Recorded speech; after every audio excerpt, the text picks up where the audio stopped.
Salut, ici Maps! Aujourd'hui, je vais vous parler du livre Nafar de Mathilde Chapuis. Malheureusement, la copie que j'avais entre mes mains appartenait à ma librairie indépendante préférée, Bouquinard. Et donc, j'ai dû la remettre et je l'ai chercher partout parce que faire une vidéo d'un livre sans le livre, c'est bizarre. Mais donc, je vais mettre l'image ici, faute de choix. Donc, parce qu'il n'est pas du tout aux bibliothèques. Ni à Gatineau, ni à Ottawa. Puis je pense qu'il vient de sortir, ou en tout cas, il va sortir au Québec bientôt. Toute une histoire. Donc, Nafar est nominé dans les catégories hors Québec des rendez-vous du premier roman. Nafar, en fait, on va suivre un homme qui essaye de s'enfuir de la Turquie. C'est de plus en plus dangereux de rester où il est dans sa ville natale. Donc, il prend le choix d'essayer de se sauver au lieu de rester et d'y périr. Donc, c'est l'exil qui peut mener à la mort versus rester qui peut aussi mener à la mort. Il y a comme un faux choix à travers tout ça. Et donc, nous allons le suivre du début de son péril jusqu'à la fin. La fin étant, est-ce qu'il va y arriver à s'en aller en Europe ou non.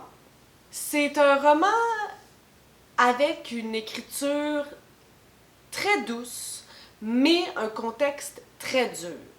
Un sujet très dur. Au départ, c'est écrit à la deuxième personne du singulier. C'est quelqu'un qui raconte le périple, le périple c'est comme bon, l'exil de cet homme-là. Puis c'est un peu flou parce qu'on sait pas c'est qui le narrateur qui raconte. On connaît pas grand-chose sur cet homme-là qui essaie de s'enfuir. Au début, moi, je pensais même que c'était une femme qu'on suivait et un homme qui était narrateur. Ça a comme pris du temps avant que je comprenne la relation entre les deux personnages. Je me suis même demandé si c'était une relation homme-homme, éventuellement, pour que tout ça se clarifie. Ça n'a pas tant d'importance. C'est peut-être la raison pourquoi c'est si flou. Ça n'a pas tant d'importance que je vous le dis non plus. Mais tu sais, ça démontre à quel point l'accent n'était pas nécessairement mis là-dessus. Donc, au départ, c'est particulier parce que, vu que c'est écrit à la deuxième personne du singulier, c'est une personne qui nous raconte l'exil de l'autre. C'est comme vraiment spécial. Puis, pendant toute la première partie, c'est vraiment que l'exil de cette personne-là ou que certaines étapes qui mèneraient à sa nouvelle destination ou à sa destination prévue, qui est l'Europe. Donc, c'était comme très ambiance, beaucoup de descriptions de ce qui se passe autour, de la forêt, de l'eau, du bruit, des textures. J'ai eu peur que ça soit ça pour l'entièreté du livre parce que j'avais vraiment du mal à m'accrocher puis j'avais du mal à rester embarquée. Il se passait, tu sais, pas grand-chose, là. Fuir, c'est une action, puis c'était ça. La deuxième partie de Nafar est beaucoup plus diversifiée parce que oui, la narratrice nous raconte encore le tu de ce qui se passe avec notre personnage principal, mais elle s'inclut aussi dans cette histoire-là. Donc elle nous parle au jeu et on comprend qu'il y a eu rencontre entre les deux personnages et qu'elle s'est fait un devoir de raconter l'histoire de cet homme-là.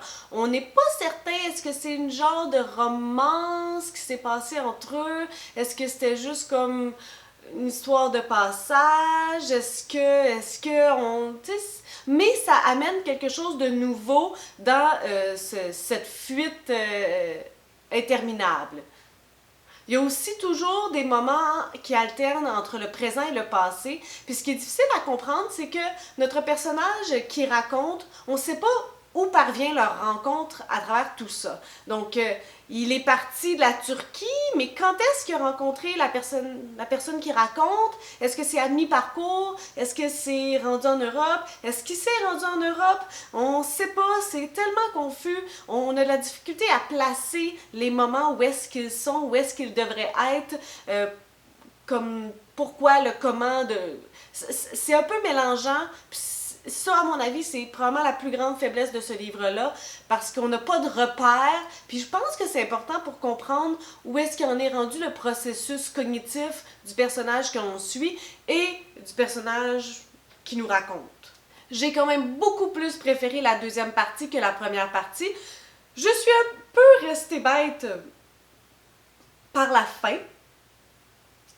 Tu sais, il y a quand même juste 2 scénarios à cette histoire-là, là, qui réussissent ou qui réussissent pas, puis bla.